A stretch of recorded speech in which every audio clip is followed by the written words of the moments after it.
ballad, B-A-L-L-A-D, ballad.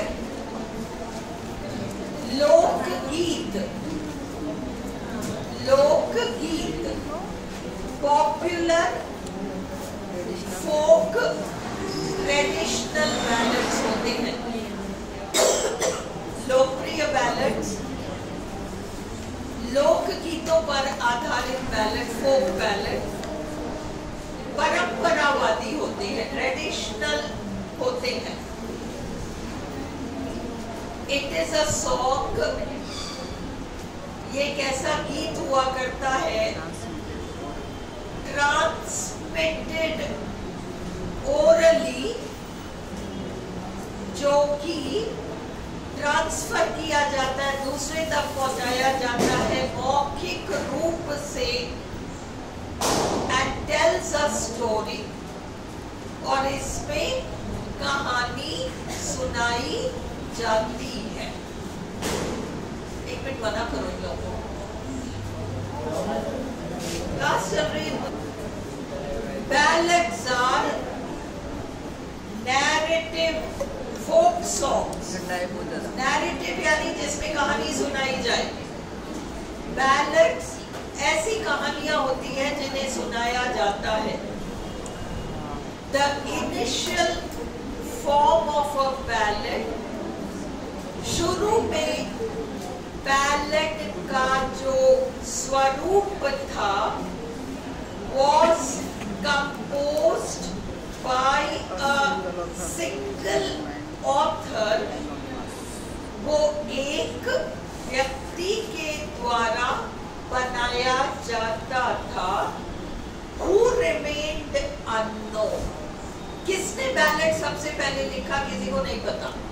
मौखिक रूप से गाया जाता था, व्यक्ति गाता, उसको सुन के दूसरा कहीं और जाके गाता, अपनी तरफ से 2 लाइन जोड़ देता, चलता रहता। किसी सुंदर महिला की सुंदरता का वर्णन किया जा रहा है, उसके आंखों का वर्णन है, उसके माथे का वर्णन है, उसके नाम का वर्णन है, उसके गालों का वर्णन है, उसके होठों का वर्णन है, और फिर उसके वस्त्रों का वर्णन है। अब किसी और ने आगे जाके गाया तो उसमें उसने ऐड कर दिया कि उसके दांत जो थे ना वो अनार के दांतों की तरह जोड़ दिया उसने। तो ये इस तरीके से मौखिक स्तर पर जुड़ता चला जाता था। ओके, ईच, इससे पता ही नहीं चलता था किसने क्या लिखा, खिचड़ी पड़ जाती थी अच्छी वाली।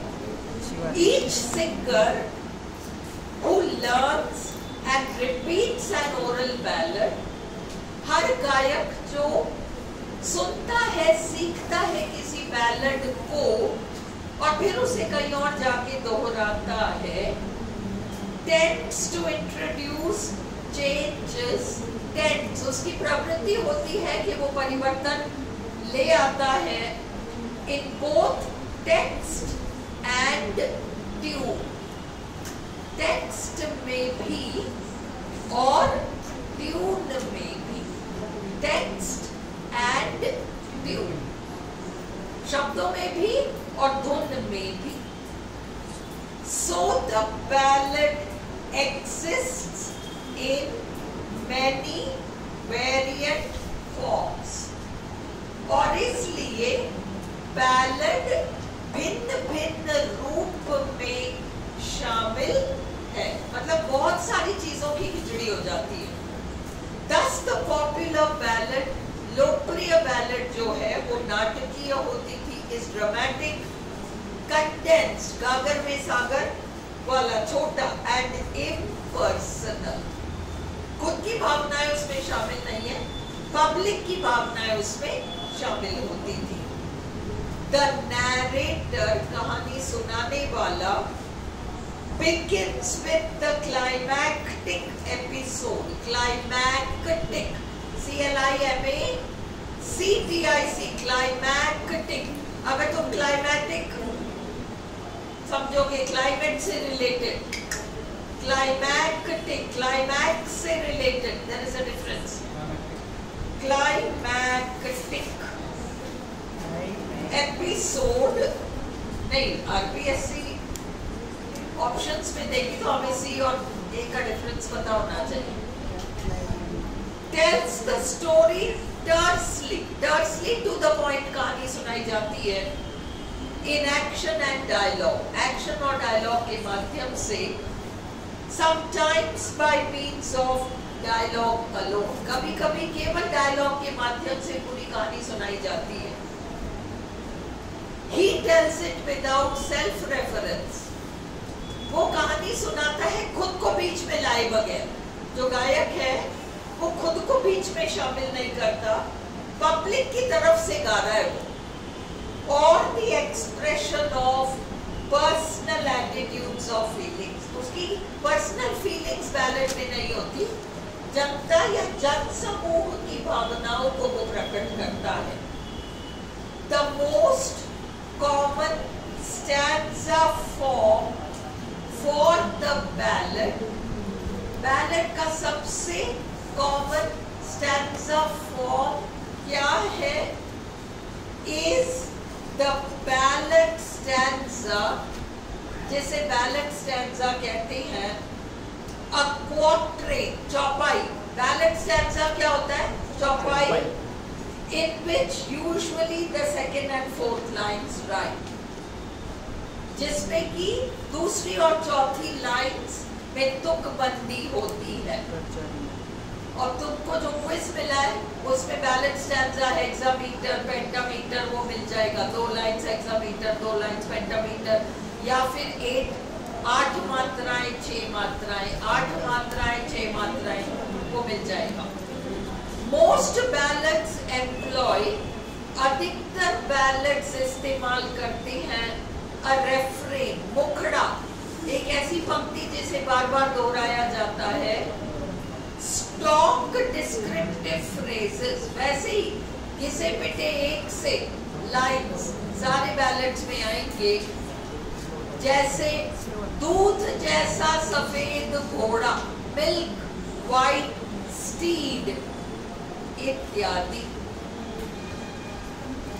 अब हम करें ओड, अब हम कर रहे हैं ओड।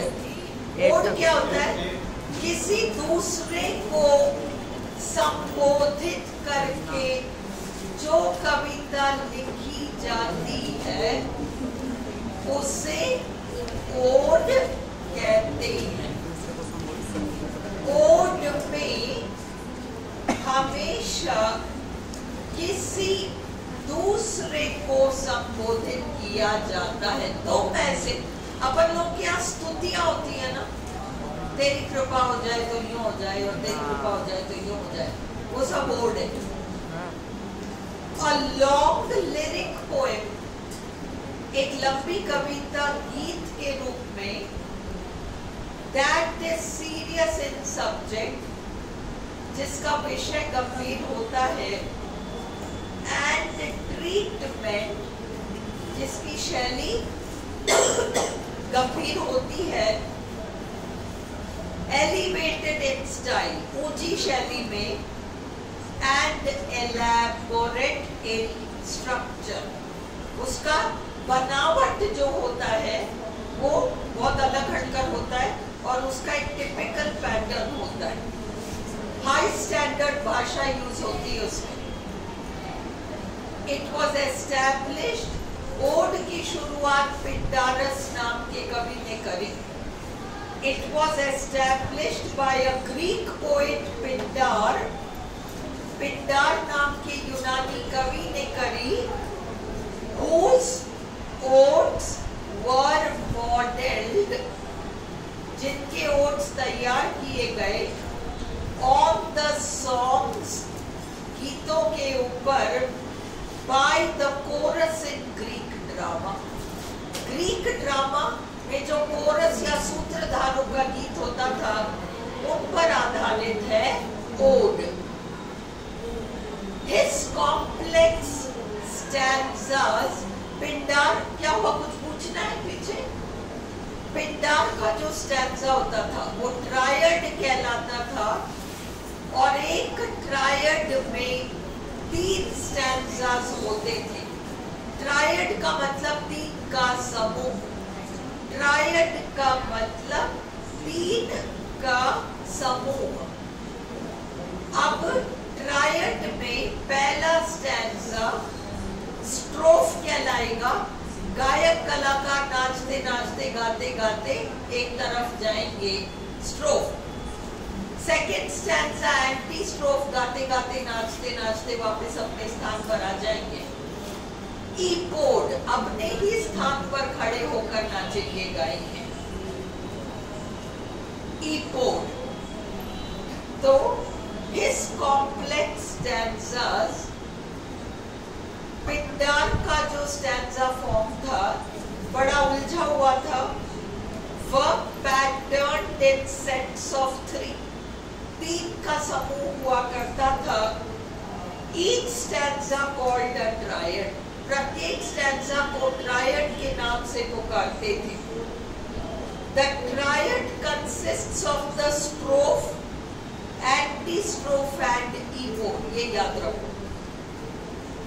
द डांसिंग कोरस, नाचती गाती हुई chorus, first move to the left and then to the right and then stood still. नाचते गाते गाते एक दिशा में जाती, फिर वापस आती और फिर वहीं रुक जाती। मतलब लेफ्ट तक जाएगी, फिर राइट तक ही तो जाएगी वापस अपने स्थान पे आने के लिए। The regular and pindaric ode, English poetry में बेन जॉनसन ने शुरू करी, पर सबसे लोकप्रिय नाम है एब्राहम काउले, जिसने की इरेगुलर ओड को शामिल किया। बेन जॉनसन ने तो फिर भी रेगुलर ओड ही रखा। The regular and pindaric ode was introduced in English poetry by Ben Jonson's ode, जिसका नाम है Ode to the Immortal Memory and Friendship of that Noble Pair, NOBLE। फिर थॉमस ग्रे, जिसने elegy written in a country church लिखा है, उन्होंने बहुत सारे पिंडारिक ओड्स लिखी हैं। द प्रोग्रेस ऑफ पोएजी नाम की उनकी कविता पिंडारिक ओड का ही उदाहरण है, is another example. The irregular ode was introduced in 1656। Irregular ode को शामिल किया गया 1656 में by Abraham Cowley, Abraham Cowley नाम के कवि के द्वारा, who imitated the pindaric style, जिसने कि पिंडार की शैली की नकल करी और उन्हीं के विषय वस्तु की नकल करी, and matter, but disregarded the triad, परंतु उन्होंने ट्रायड को मेंटेन नहीं किया। किसने? एब्राहम काउले ने। This is the most common type of English ode, ये सबसे कॉमन किस्म का ओड है। And Wordsworth's ode, intimations of immortality, not immorality, immortality। और ये इम्पोर्टेंट इसलिए है क्योंकि इसका जिक्र भी ये पार्ट 1 में द रिट्रीट नाम के पोएम में आया है, इसलिए आपको याद होना चाहिए।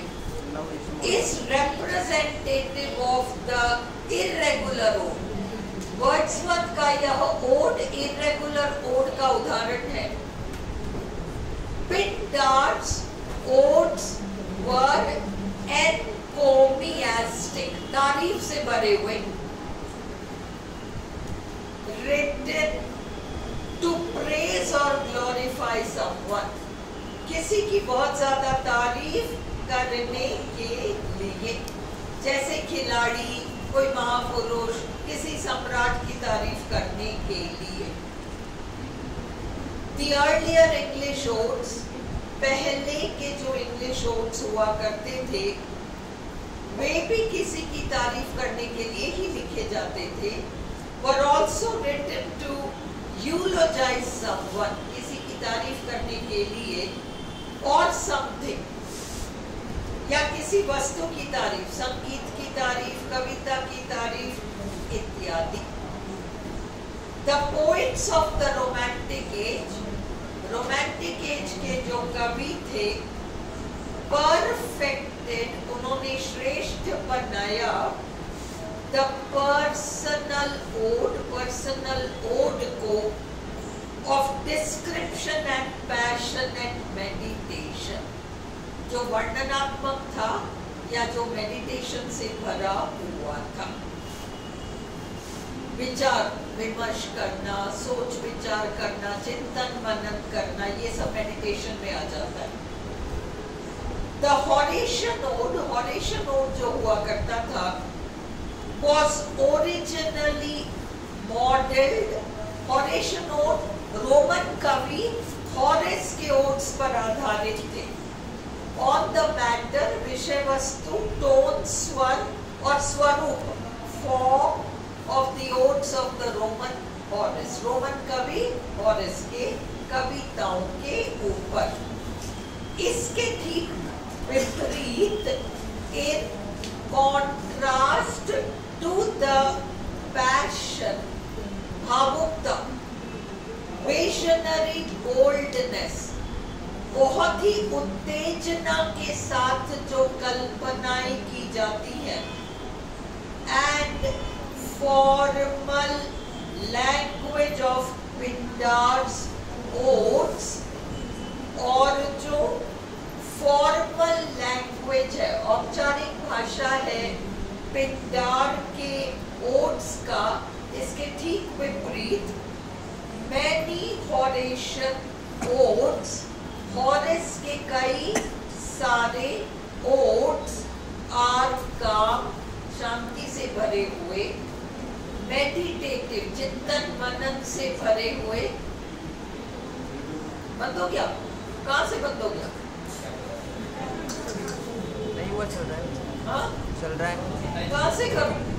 चल रहा है, कंटिन्यू है। चल रहा है। ये तुम्हें नीचे देखने लग गया, नहीं रुक गया तो कोई बात। चल रहा है। And colloquial, स्थानीय भाषा, they are mainly homostrophic, एक ही stanza, written in a single repeated stanza form, एक किस्म का stanza, चाहे उस ओड में 5 stanzas हो, but triad wide नहीं होगा। जैसा पहला stanza है, वैसा ही सेकंड, वैसा ही थर्ड, वैसा ही फोर्थ, वैसा ही फिफ्थ। होमोस्ट्रोफिक, जैसे जॉन कीट्स का ओड टू ऑटम। चलो अब हम करते हैं, बंद करो, 2 मिनट।